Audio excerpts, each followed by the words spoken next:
Welcome to English academic care. সুপ্রিয় শিক্ষার্থীবৃন্দ, English academic কেয়ারের পক্ষ থেকে তোমাদেরকে আন্তরিক শুভেচ্ছা। ইংলিশ একাডেমিক কেয়ারের আজকের ক্লাসের বিষয়বস্তু হচ্ছে poem where the mind is without fear. বিখ্যাত কবিতা চিত্ত যেখানে ভয় শূন্য বাই রবীন্দ্রনাথ ঠাকুর। লিখেছেন বিখ্যাত কবি Rabindranath Tagore. Where the mind is without fear, আমরা জানি এই কবিতাটি চিত্ত যেখানে ভয় শূন্য রবীন্দ্রনাথের বিখ্যাত কাব্যগ্রন্থ গীতাঞ্জলির অন্তর্ভুক্ত। তো এই কবিতার পটভূমি সম্পর্কে কিছুটা আগে বলি। এই কবিতাটা লেখা হয়েছে ব্রিটিশ শাসন আমলে, যখন ইন্ডিয়ান সাবকন্টিনেন্টের মানুষ ব্রিটিশ রুলের মধ্যে দিয়ে দিন অতিবাহিত করত। ব্রিটিশ শাসকদের কাছ থেকে তারা শুধু পেয়েছে অত্যাচার, অবিচার, নিপীড়ন। তাদের কোনো ব্যক্তি স্বাধীনতা ছিল না, জ্ঞান আহরণের যথেষ্ট স্বাধীনতা তাদের ছিল না। এর উপর ভিত্তি করে রবীন্দ্রনাথ ঠাকুর গডের কাছে প্রার্থনা করেছেন কিভাবে একটা আইডিয়াল একটা দেশ তারা পেতে পারে। তার যে স্বপ্নগুলো, সে তার দেশ কেমন হবে, তার দেশ বা কিভাবে আগাবে, তার দেশের মানুষ কিভাবে আচরণ করবে, কিভাবে জ্ঞান আহরণ করবে, এই বিষয়গুলো আসলে এই কবিতার মধ্য দিয়ে কবির গডের কাছে একটা প্রার্থনা যে তার দেশটা কেমন হবে, সে কেমন তার দেশটা চায়। তো চলো তাহলে দেখা যাক তার সেই চাওয়াটা, গডের কাছে তার প্রার্থনাটা আমরা কবিতার মধ্য দিয়ে তিনি আমাদের কাছে তুলে ধরেছেন।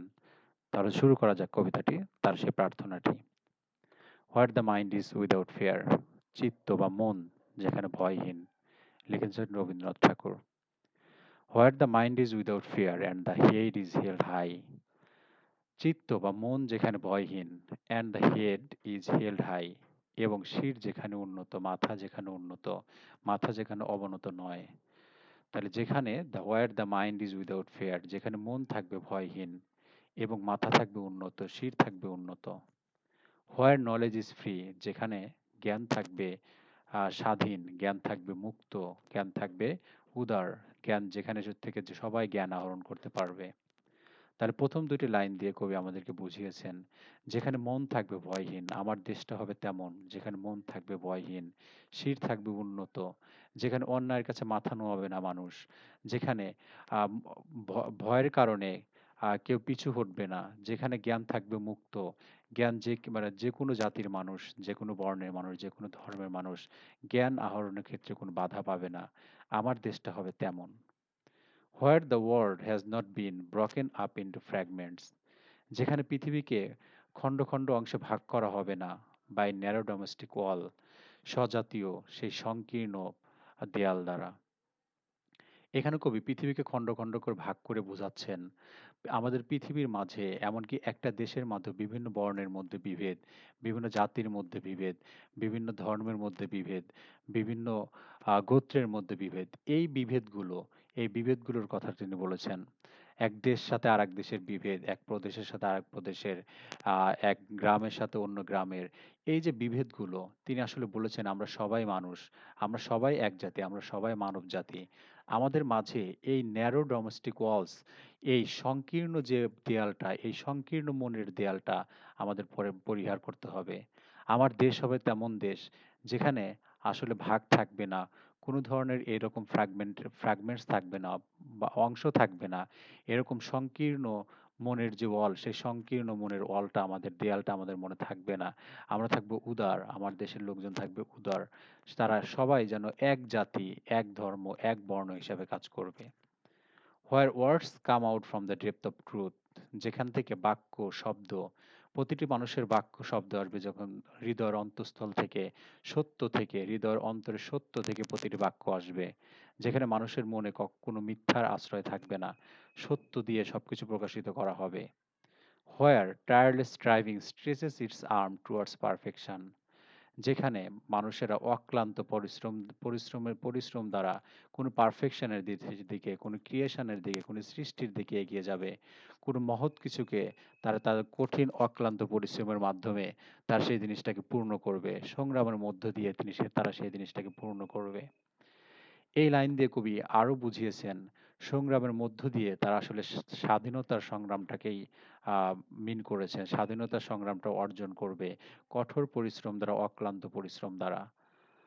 Where the clear stream of reasons has not lost its way, যেখানে যুক্তির পরিষ্কার স্রোতধারা তার রাস্তা হারাবে না। তার অর্থ হলো যেখানে ন্যায় কখনো তার রাস্তা হারাবে না, ন্যায় কখনো মানে অতল গহ্বর চলে যাবে না, ন্যায় আমার দেশের ন্যায় কখনো আহ, অন্যায়ের মধ্যে লুকিয়ে যাবে না। Into the dreary desert sand of dead habit, যেখানে ন্যায় কখনো হারিয়ে যাবে না কিসের মধ্যে, মৃত অভ্যাসের নিরানন্দ মরুভূমির বালির মধ্যে। ন্যায় কখনো ক্লিয়ার স্ট্রিম অফ রিজন, পরিষ্কার আহ, যুক্তির স্রোতধারা কখনো মৃত অভ্যাসের নিরানন্দ মরুভূমির বালির মধ্যে হারিয়ে যাবে না। অর্থটা ন্যায় কখনো অন্যায়ের মধ্যে বিলীন হয়ে যাবে না, ন্যায় কখনো তার পথ হারাবে না। আমার দেশটা হবে তেমন। Where the mind is led forward by the, যেখানে প্রতিটি মন, প্রতিটি আত্মা, প্রতিটি হৃদয় তোমার দ্বারাই পরিচালিত হবে। এখানে দি বলতে আসলে গডকেই বোঝানো হয়েছে, যেখানে প্রতিটি মন পরিচালিত হবে তোমার দ্বারা, প্রতিটি আত্মা, প্রতিটি মানুষের হৃদয় তোমার দ্বারা পরিচালিত হবে। Into ever widening thought and action, প্রতিটি কাজ, প্রতিটি চিন্তাই হবে এভার ওয়াইডেনিং, প্রতিটি চিন্তা হবে বৃহৎ আকারের, আর সংকীর্ণ মনের কোনো চিন্তা হবে না, প্রতিটি চিন্তাই হবে উদার, প্রতিটি চিন্তাই হবে মুক্ত, প্রতিটি কাজ হবে বৃহৎ পরিসরে। Into that haven of freedom, into that haven of freedom my father late my country walk, আমাদেরকে সেরকম স্বাধীনতা, সেরকম স্বর্গে নিয়ে যাও। Into that haven of freedom, আমাদেরকে স্বাধীনতার তেমন স্বর্গে নিয়ে যাও। My father late my country awake, তিনি এখানে গডকে ফাদার হিসেবে সম্বোধন করেছেন। লেট মাই কান্ট্রি অ্যাওয়াক, আমার দেশকে জাগরিত করো। Into that haven of freedom, সেই স্বাধীনতার স্বর্গের মাঝে আমাদেরকে নিয়ে যাও। My father late my country awake, আমার দেশকে জাগরিত করো। কবির প্রত্যেকটা লাইন যদি আমরা বিশ্লেষণ করি তাহলে আমরা দেখতে পাই তিনি আসলে তার দেশটাকে একটা আদর্শ দেশের যতগুলো গুণ থাকা দরকার প্রত্যেকটা গুণই তিনি এখানে উল্লেখ করেছেন। তার আদর্শ দেশের মানুষের মন হবে ভয়হীন, তারা অন্যায়ের বিরুদ্ধে মাথা নোয়াবে না, যেখানে জ্ঞান থাকবে মুক্ত। তিনি আইডিয়াল দেশের প্রতিটি মানুষের মধ্যে সম্পর্ক স্থাপনের জন্য বলেছেন যে তারা যেন ন্যারো ডোমেস্টিক ওয়াল, সংকীর্ণ মনের যে দেয়াল, সেই দেয়াল দিয়ে মানুষে মানুষে বিভেদ তৈরি না করে।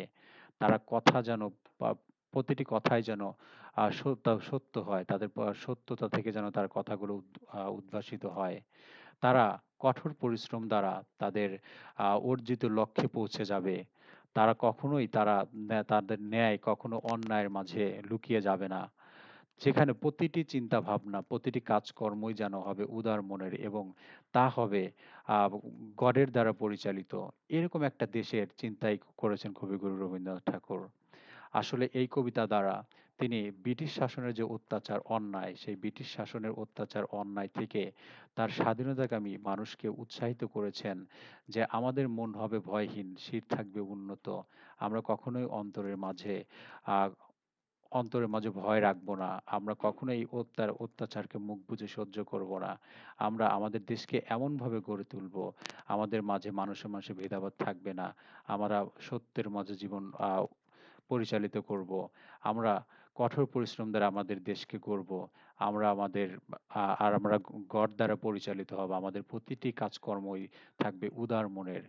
আসলে কবিগুরু রবীন্দ্রনাথ ঠাকুর এই কবিতার মধ্য দিয়ে তার স্বাধীনতাকামী মানুষকে স্বাধীনতার স্বপ্ন দেখিয়েছেন। স্বাধীনতার জন্য তাদেরকে উদ্বুদ্ধ করেছেন। তাদের জীবনযাপনকে স্বাধীনতা স্বাধীনতার জন্য আহ কাজকর্মের জন্য উৎসাহিত করেছেন। সুপ্রিয় শিক্ষার্থীবৃন্দ, এই কবিতার মধ্য দিয়ে আহ, আমরা বুঝলাম আমাদের প্রতিটি কার্যকর্ম হবে উদার মনের।